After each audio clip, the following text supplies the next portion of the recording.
Thank you. Thank you all. Thank you. Looked great. Sounded great. Thank you all for being here. This means a lot. This is the first time.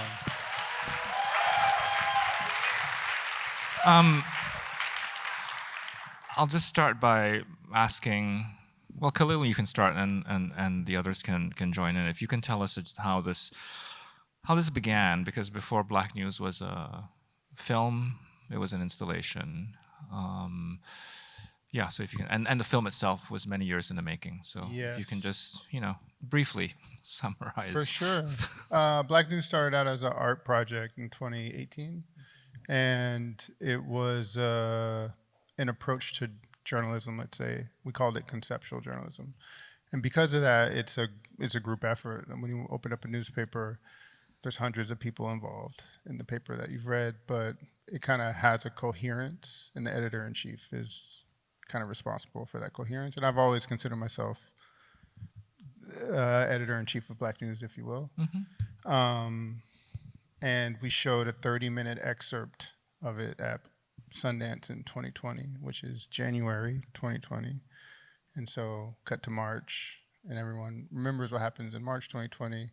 And I had been having conversations with some folks in Hollywood about what they saw at Sundance. And I wasn't quite interested, to be honest, and of Black News becoming a film.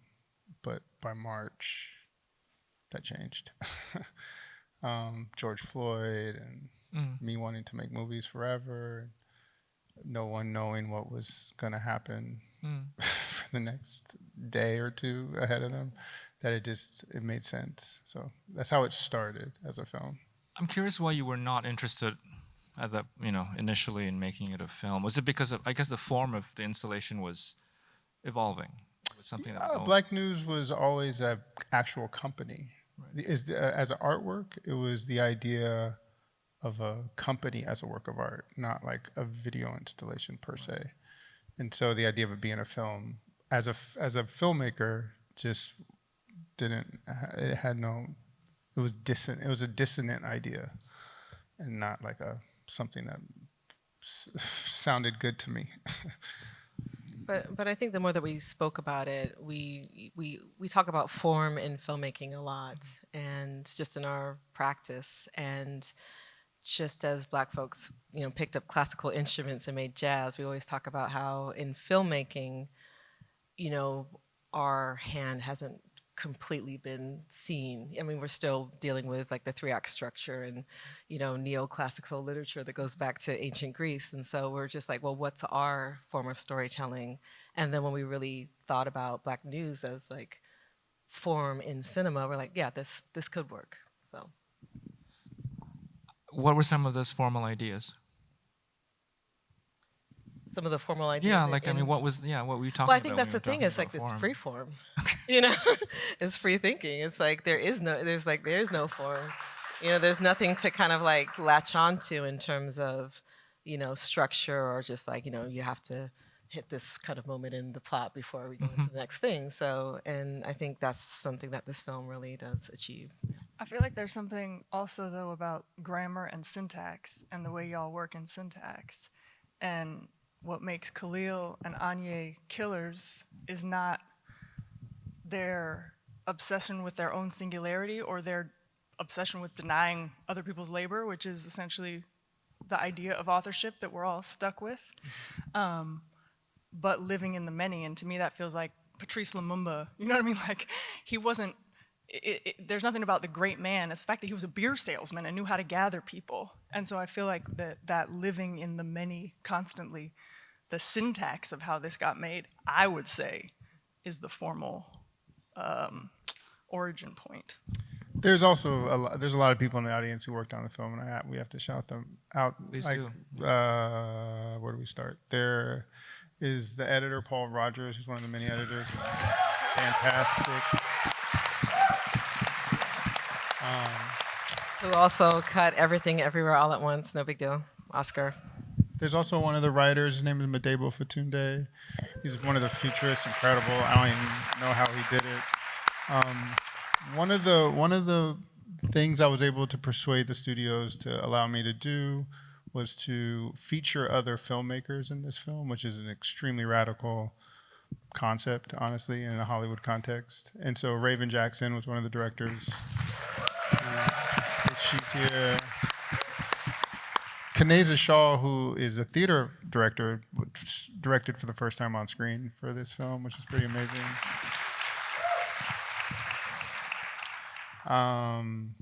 Nora Mendes, who's a production designer, she's incredible. She's here. She did. Jomo Frey, who was the DP, the cinematographer on Nickel Boys, also shot this film with Bradford Young. It was a orchestra for sure. Yeah, there's so many amazing people. I wish I could list them all, but I know we only have a short period of time here. We do, but please feel free to acknowledge more folks if you'd like. Klein, who did the score, who has such an interesting take on just sound and presence. Yeah, Klein is a genius, and I'm excited to see what else she's able to. I would love to continue to collaborate with her as a filmmaker myself.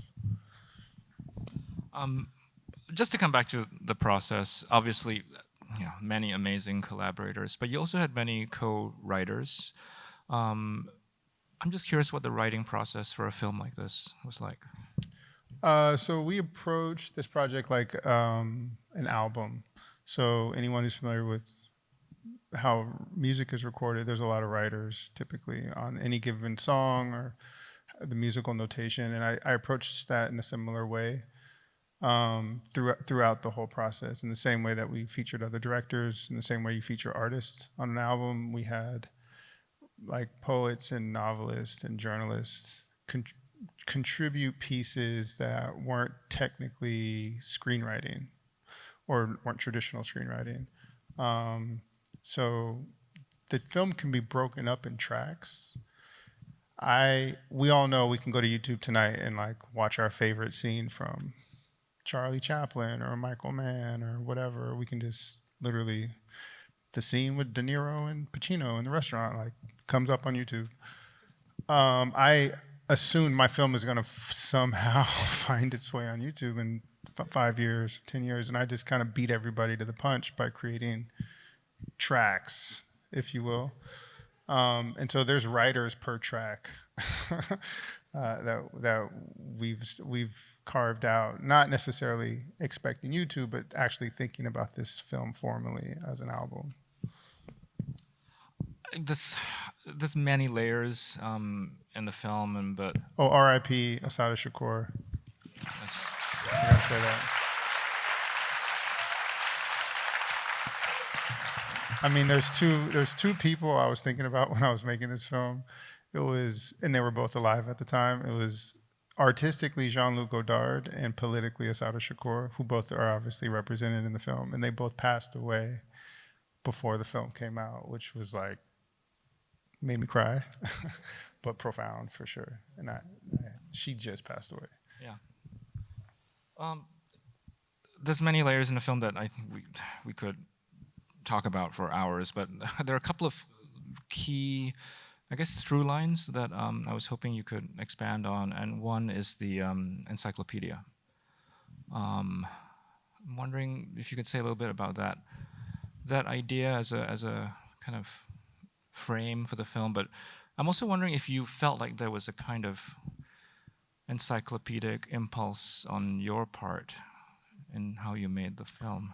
It's funny, I understand it's how it really kind of helped. It's like a cornerstone or something, like a keystone to the film. But I'm also trolling the idea of the encyclopedia of the whole film, the idea that you can fit everything into, a book. But it's also what we understood Du Bois to be working on his whole life, which he thought would solve the Negro problem.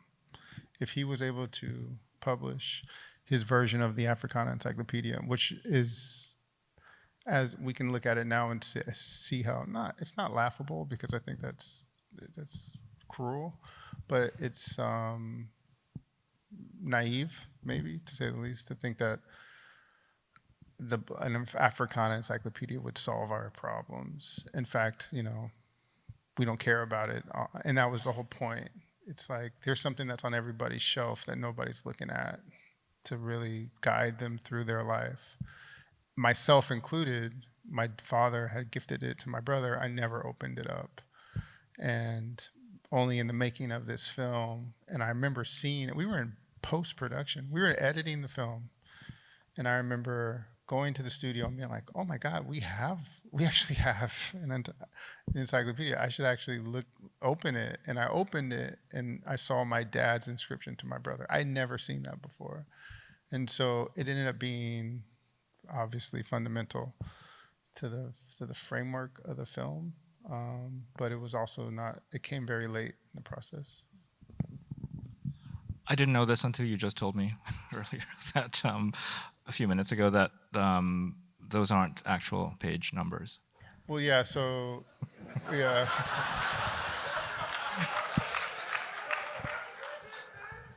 Well, it's funny because so we profile Eshu, who's an African deity, which is kind of like the trickster, which shows up in a lot of different world religions and spiritual practices. Anyway, Eshu, the film is a kind of version of Eshu, where you don't quite know what's real or what's not. And one of the ways that shows up is which is us trolling the idea of the encyclopedia. Yeah. The other aspect of the film I wanted to hear from you all on is the story, the narrative of the journalists, the biennial on the cruise ship. And Kaneza, those are your scenes too. I was hoping you could also weigh in on this. I think I'll let Kahlil answer the narrative question. But I